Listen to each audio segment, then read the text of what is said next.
बहू ने कहा अपनी सासू माँ से, आखिर तुमने परिवार के लिए किया ही क्या है।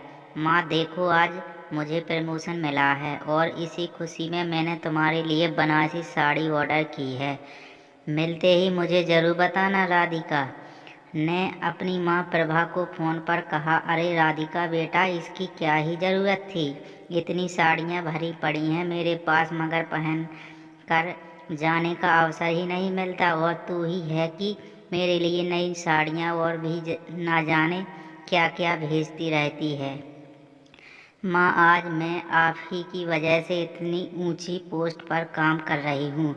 अगर आपने हिम्मत ना की होती तो आज मैं चकला बेलन लेकर रसोई संभाल रही होती। मुझे अच्छे से याद है, दादी और पापा तो मुझे घर से दूर रहकर पढ़ाई करने की कभी इजाज़त देने के लिए तैयार नहीं थे, लेकिन आप ढाल की तरह मेरे सामने खड़ी हो गई और मुझे सीए करने के लिए अहमदाबाद भेज दिया। मैं आपका ये एहसान इस जन्म में क्या अगले 7 जन्म में नहीं चुका सकती।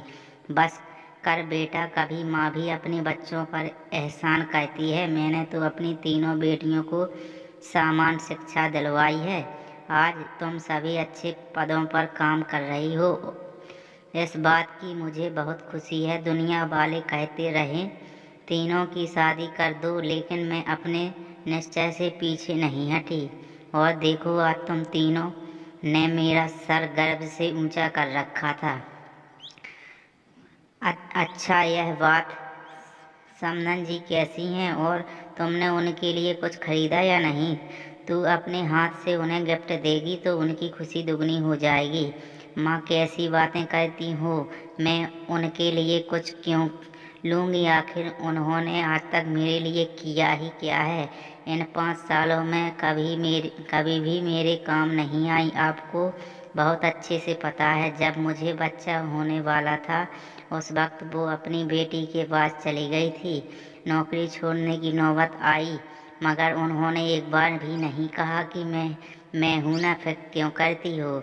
माँ ने कहा, माना बेटा, कुछ गलतियाँ उनसे हो गई, हम चाहकर भी उन्हें नहीं भुला सकते। कभी कभी इंसान वक्त के हाथों में इतना मजबूर हो जाता है कि उसे दो में से किसी एक को ही चुनना पड़ता है। उन्होंने अपनी बेटी को चुना। शायद उनकी जगह में होती तो यही करती, बहू को छोड़कर अपनी बेटी के पास चली जाती और फिर तेरी सासू माँ ससुर जी को भी संभालती है। आखिर वो भी हार्ट पेशेंट है, पूरा दिन वह भी तो मेहनत करती है ना बेटा। अब हर बार इंसान को उसकी पुरानी गलतियों के लिए बार बार सजा तो नहीं दी जा सकती। तू कोशिश करके देख, उन्हें अपनी गलती का एहसास जरूर होगा। मेरी बात मान, उनके लिए भी कुछ अच्छा सा खरीद। आखिर सास भी तो माँ ही होती है ना। राधिका मुँह चढ़ाते हुए बोली, बस मम्मी, सब समझ गई। आपको तो किसी कॉलेज में प्रपोजल होना चाहिए था। आप कहती हो इसीलिए सासू माँ के लिए भी सुंदर सी बनारसी साड़ी ऑर्डर करती हूँ, और जब वो आएगी तो अपने हाथों से उनके हाथों में रख दूँगी और उन्हें पहनाकर अच्छे से तैयार करके आपको वीडियो कॉल भी करवा दूँगी। दोस्तों, हमारा जीवन भी ऐसा ही है, इसे हम जैसा देखेंगे तो वैसा ही दिखाई देगा। माना सास बहू, ननंद, भाभी, देवरानी, जेठानी का रिश्ता बड़ा ही उलझा सा होता है।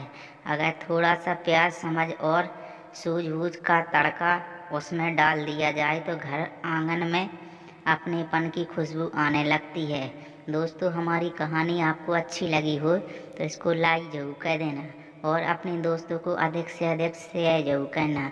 और अभी तक आपने हमारे चैनल को सब्सक्राइब नहीं किया हो तो सब्सक्राइब जरूर कर लेना और साथ में बेल आइकन ऑल पर प्रेस जरूर कर लेना, ताकि आने वाली इसी तरह की हर कहानी की वीडियो आप तक सबसे पहले पहुंचे।